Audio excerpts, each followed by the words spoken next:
Halo semuanya, selamat datang di perancangan Studio Desain Interior 4. Bersama saya Nagata Kurniawan dari kelas PCB Angkatan 2018. Di perancangan studio kali ini saya membawa sebuah kasus, yaitu perancangan kantor swasta Biro Arsitek Arsa Cipta Rancang Terpadu atau AR Plus di Kota Denpasar. Kantor ini tepatnya berada di daerah Jalan Pulau Komodo, tepatnya di Gang 1 nomor 4 Dauh Puri Kelot, Kecamatan Denpasar Barat, Kota Denpasar, Bali. Tempatnya sungguh strategis karena berada di dekat RS Sanglah, berada di dekat universitas-universitas besar, dan juga berada di dekat pusat kota Teguh Umar. Nah, kita langsung saja masuk ke dalam existingnya. Jadi kita bisa lihat teman-teman di gambar nomor 1, ini adalah existing tampak depan atau fasad dari kantor AR Plus Bali. Nah, kita bisa lihat ada beberapa kerusakan yang ada di tampak fasad ya, seperti adanya retak-retak rambut yang ada di tembok lantai 2. Lalu ada juga beberapa tanaman-tanaman yang memang tidak terlalu rawat, jadi ada bagian-bagian yang kering dan ada bagian-bagian yang menjalar ke lantai 2. Pada bagian interiornya sendiri sebenarnya cukup luas, namun sayangnya beberapa furnitur dan beberapa perlengkapan staff diatur dengan tidak rapi. Kita bisa lihat di foto nomor 2, ada banyak sekali kabel dan PC yang berantakan, tidak diatur dengan rapi, dan juga ada beberapa furnitur yang memang tidak ergonomis, seperti kursinya yang tidak ada armrestnya. Lalu di sini juga ada tempat sampah yang memang tidak baik untuk kesehatan si pegawainya. Gitu. Nah, ini berbahaya buat bangunannya juga karena kabel-kabel yang semerautan seperti ini akan berdampak pada kerusakan komponen komputer dan juga bisa menyebabkan adanya listrik arus pendek. Jadi bisa menyebabkan kebakaran pada bangunan juga. Seperti itu. Nah, pada foto nomor 3 ini adalah bangunan bagian belakang. Jadi ini adalah tampak belakang dari bangunan kantor AR Plus. Bangunan ini langsung menghadap ke arah barat bagian belakangnya. Jadi sering sekali terpapar langsung oleh sinar matahari barat di sekitar jam 3 sampai jam 4 sore. Alhasil bagian interior dalamnya itu terkadang terasa panas dan terasa silau. Kita bisa lihat di foto nomor 4, itu adalah area kerja pegawai yang sering terpapar sinar matahari yang datang dari barat. Seperti itu.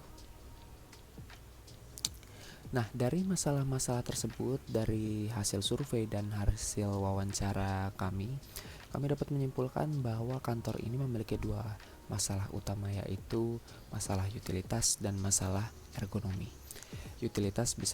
Masalah utilitas bisa kita lihat tadi dari kabel yang semerautan, lalu berdasarkan wawancara juga kurang adanya APAR atau pencegahan kebakaran pada bangunan, dan juga beberapa kabel-kabel lainnya yang semerautan pada ceiling. Lalu ada masalah ergonomi juga. Jika kita perhatikan kembali tadi gambar-gambar yang tadi, hampir semua kursi yang dipakai oleh pegawai itu tidak memenuhi standar ergonomi manusia, yaitu saat bekerja. Jadi tidak ada armrestnya.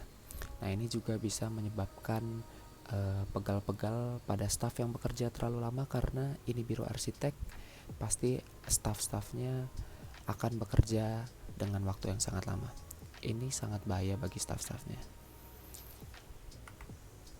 Jadi dari permasalahan tersebut, saya merancang sebuah konsep di mana konsep ini adalah pergabungan dari dua kata, yaitu ergonomi dan sustainability. Ergonomi sendiri adalah sebuah perancangan yang dibuat sesuai dengan standar ergonomi manusia. Sedangkan sustainability adalah perancangan yang dibuat berkelanjutan atau hijau atau ramah lingkungan. Jadi dua kata kunci ini akan berkesinambungan pada perancangan nanti. Jadi nantinya perancangan yang saya buat akan memiliki dampak positif dari kedua aspek kata kunci ini, yaitu dari ergonominya juga dapat, dari sustainability-nya juga dapat, seperti itu. Kita langsung saja ke dana existing-nya. Ini adalah dana existing ya. Sangat tidak tertata rapi karena bagian kita bisa lihat bagian storage bisa tiba-tiba muncul di depan setelah lobby. Ini sangat tidak umum sekali, dan toiletnya juga di dalam storage.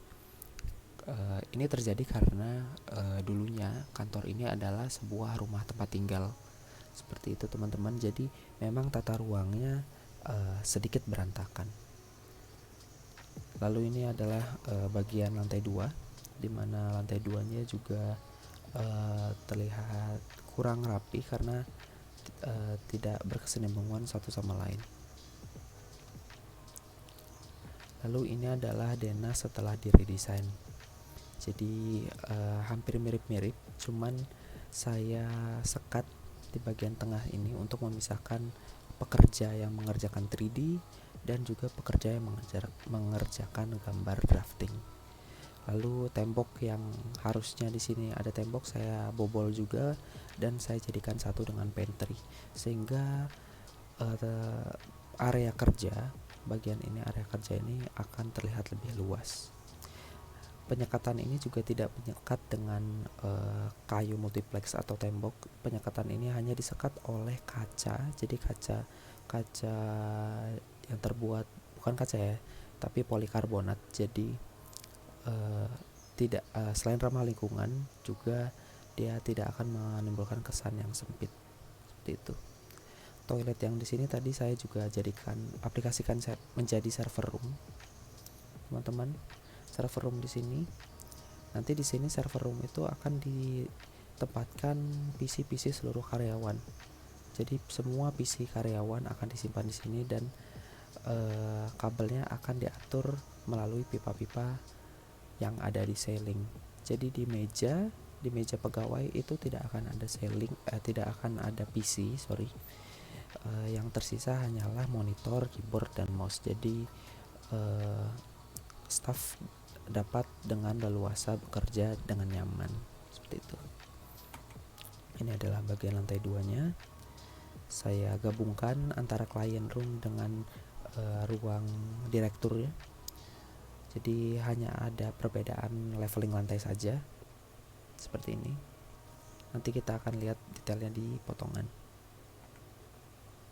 Nah, ini adalah bagian fasad depan kantor AR Plus. Jadi saya menerapkan unsur-unsur modern juga agar tidak terkesan monoton. Saya menggunakan kayu-kayu, tapi kayu yang saya pakai ini adalah kayu refurbish atau kayu-kayu bekas pakai. Jadi ini adalah kayu recycle yang saya aplikasikan kembali, saya cat kembali, saya finishing kembali, sehingga poin dari sustainability-nya tetap terjaga, seperti itu. Ini adalah denah lantai 1 dan lantai 2-nya. Bisa kita lihat di sini.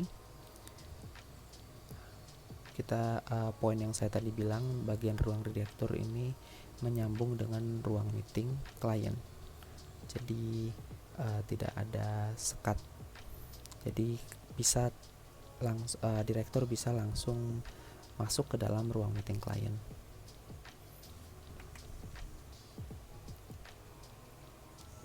Di sini adalah potongannya, kita bisa lihat potongan AA, ini adalah potongan BB, ini adalah potongan C, dan ini adalah potongan D. Ini adalah detail ruangnya, ini adalah detail ruang dari 3D workspace. Ini gambar 3D-nya seperti ini kira-kira. Lalu ini adalah ruang meeting internal atau ruang meeting yang digunakan oleh pegawai-pegawai dan direktur. Ini berada di lantai 2 dan 3D-nya seperti ini. Saya aplikasikan sebuah plastik polikarbonat ya yang ramah lingkungan dan hasil recycle juga. Jadi saya laser ini laser membentuk sebuah denah, bukan denah kota. Denah kota yang kecil-kecil ini menyambung sepanjang tembok seperti ini, teman-teman. Ya, seperti ini. Dan di belakangnya ditambahkan LED lights. Serta saya menambahkan logo AR Plus juga di situ. Nah, ini adalah 3D-nya. Nah, di sini adalah detail bagian meja resepsionis. Jika kita lihat tadi ini diaplikasikan pada area lobby dan resepsionis. Ini adalah mejanya. Jadi ini adalah detailnya. Ini tampak atas, ini tampak depan, dan ini potongannya.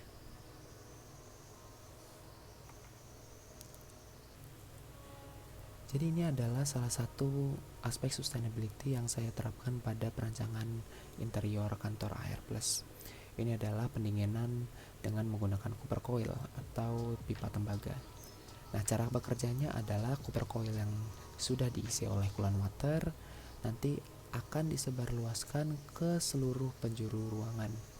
Nah, cooper coil tersebut akan didinginkan nantinya oleh AC yang ada di server room dan juga tanah, karena cooper coil ini akan ditanamkan ke tanah.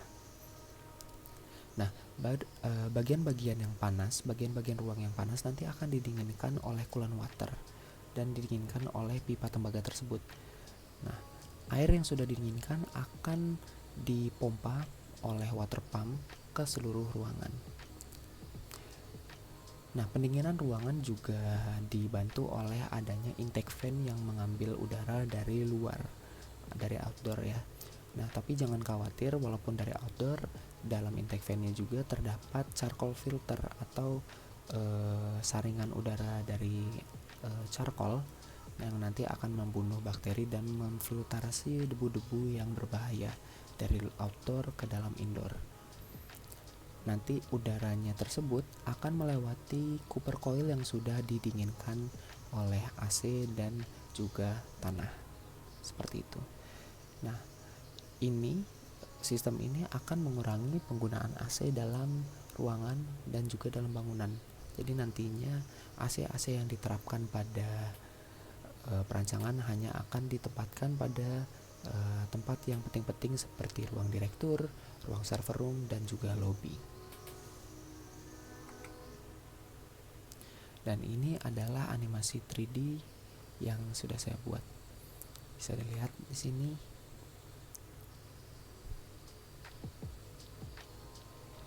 Ini ada bagian lobbynya,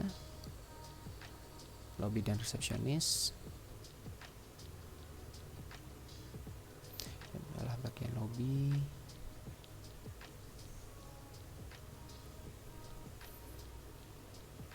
Nah, ini adalah bagian kantor 3D workspace yang ada di bawah, di lantai 1.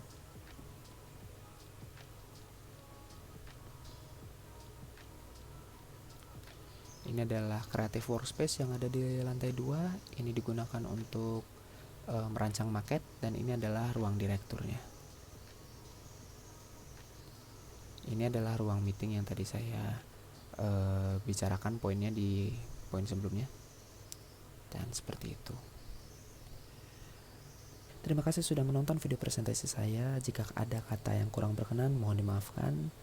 Dan tidak lupa saya ucapkan terima kasih yang sebesar-besarnya kepada dosen pengampu Studio Desain Interior 4 beserta ASDOS yang mengampu juga, karena telah membantu dan membimbing mahasiswa termasuk saya dalam merancang sebuah kantor biro arsitek AR Plus atau Arsa Cita Rancang Terpadu. Terima kasih juga kepada teman-teman saya yang sudah mensupport saya hingga saat ini. Terima kasih dan sampai jumpa. di semester selanjutnya.